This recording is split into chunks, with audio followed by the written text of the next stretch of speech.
সদ্য স্বাধীন দেশের পরের ইতিহাস, যে ইতিহাস এতদিন গোপন রাখা হয়েছিল গোটা একটা জেনারেশনের কাছ থেকে, যে জেনারেশন কখনো জানতেই পারেনি 1974 সালে ঠিক কি কারণে কবি রফিক আজাদ ভাত দে হারামজাদা নইলে মানচিত্র খাবো লিখেছিল। ভাত দে হারামজাদা, তা না হলে মানচিত্র খাবো। গোপন রাখা এই ইতিহাস 1974 সালের ভয়াবহ দুর্ভিক্ষের ইতিহাস। ক্ষুধার্ত মানুষের ক্ষুধা সামাল দিতে সে সময় জায়গায় জায়গায় খোলা হয়েছিল লঙ্গরখানা। 1974 সালের শরৎকালে দুর্ভিক্ষের সময় যেসব জেলায় সবচেয়ে বেশি লঙ্গরখানা খোলা হয়েছিল, বৃহত্তর ময়মনসিংহ ছিল তার একটি। লঙ্গরখানাতেও যে খুব ভালো খাবার পাওয়া যেত তা নয়, কোনোদিন রুটি পাওয়া যেত, আবার কোনোদিন পাওয়া যেত কচু সেদ্ধ।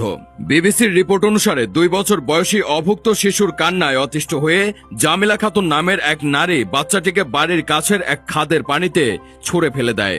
অবশ্য জমিলা খাতুনের শিশুপুত্র ভাগ্যক্রমে বেঁচে যান। শিয়ালের মুখ থেকে পাড়ার লোকজন তাকে তুলে নিয়ে এসেছিল।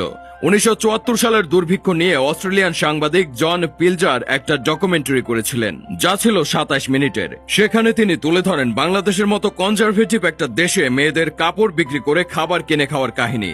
গায়ের কাপড় বিক্রি করে খাবার কিনে খেয়েছিলেন বাসন্তী। এরপর জাল দিয়ে জড়িয়ে নিজের লজ্জা নিবারণের চেষ্টা করেন। সেই ছবি প্রকাশ হয় দৈনিক ইত্তেফাকে। এমন দুর্ভিক্ষে কবি রফিক আজাদ লিখেন, ভাত দে হারামজাদা নইলে মানচিত্র খাবো। এই কবিতা লেখার পর বঙ্গবন্ধু শেখ মুজিবুর রহমানের সঙ্গে দেখা হয়েছিল কবি রফিক আজাদের। এর জন্য তাকে আইন শৃঙ্খলা রক্ষাকারী বাহিনীর কাছে দিতে হয়েছিল 61 পৃষ্ঠার লিখিত কৈফিয়ত। 1974 সালের দুর্ভিক্ষে কত মানুষ মারা যায় কিংবা কেন এই দুর্ভিক্ষ সৃষ্টি হয়েছিল তা নিয়ে আছে অনেক বিতর্ক। তবে নিঃসন্দেহে এটি ছিল বাংলাদেশের 53 বছরের ইতিহাসের সবচেয়ে গুরুতর সংকটপূর্ণ একটি। এর রাজনৈতিক পরিণাম কি হবে তার নানান অশনি সংকেত তখন দেখা যাচ্ছিল। শেখ মুজিবের সেই শাসনকালে রাজনীতিতে তখন বিরাজ করছিল চরম অস্থিরতা। যুদ্ধফেরত তরুণদের একটি বড় অংশ সশস্ত্র বিপ্লবের মাধ্যমে দেশের সমাজতন্ত্র কায়েমের স্বপ্ন দেখছিল। কিউবার কাছে বাংলাদেশের পাট বিক্রির সিদ্ধান্তকে অনেক ঐতিহাসিক এই দুর্ভিক্ষের অন্যতম কারণ হিসেবে দেখে। কিউবার কাছে পাট বিক্রির সিদ্ধান্তে যুক্তরাষ্ট্র সাথে সাথে বাংলাদেশের সাহায্য বন্ধ করে দেয়। খাদ্য নিয়ে বাংলাদেশের পথে যে জাহাজ ছিল তা ফিরিয়ে নেওয়া হয়। দুর্ভিক্ষ যে ব্যাপক রূপ নেয় তার প্রধান কারণ ছিল এটি। অবশ্য অনেকে ভিন্নমত পোষণ করেন। সেই সময়ের অনেক আমলা স্টেটমেন্ট দেন আসলে তখন কিছুই করার ছিল না, কারণ 1973 সালে কয়েকবার বন্যা এবং খরা হয়েছে। তখন বিরাট শস্য ঘাটতি দেখা দেয়। এরপর যখন 1974 সালের শরৎকাল আসে তখন আর দেশে কোনো খাদ্যর মজুদ নেই, সরকারের হাতেও নেই, প্রাইভেট স্টকও নেই।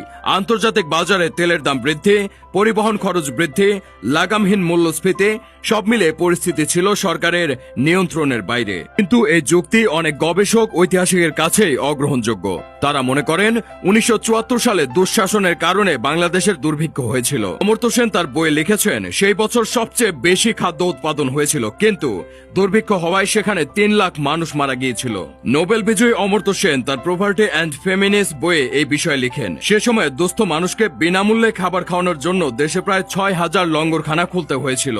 সেখানে প্রায় 44 লক্ষ মানুষকে খাওয়ানো সম্ভব হয়েছিল। কিন্তু সরকারি পর্যায়ে ব্যাপক দুর্নীতি ও রাজনীতিবিদদের লুটপাটে সাধারণ মানুষের জীবন আরো দুর্বিষহ হয়ে পড়েছিল। খাদ্য আমদানির উপর নির্ভরশীল সরকার দেশে তীব্র দুর্ভিক্ষ হওয়া সত্ত্বেও খাদ্যশস্য আমদানিতে সাফল্য দেখাতে পারেনি। খাদ্যশস্যের সুষম বন্টনের অভাব এবং দুর্নীতি, স্বজনপ্রীতি, পার্শ্ববর্তী দেশে চোরাচালানি ইত্যাদি ছিল দুর্ভিক্ষের অন্যতম গুরুত্বপূর্ণ কারণ। নীতিবাজদের খপ্পরে দেশবাসী ছিল অসহায়। বঙ্গবন্ধু আফসোস করে বলতে বাধ্য হয়েছিল, সবাই পায় সোনার খনি আর আমি পেয়েছি চোরের খনি। 1974 সালের 2 অক্টোবর প্রকাশিত লন্ডনের গার্ডিয়ান পত্রিকায় বহু বিদেশি পর্যবেক্ষকদের মতামত তুলে ধরে লিখেন, বর্তমান দুর্ভিক্ষের জন্য বর্তমান সরকারই দায়ী।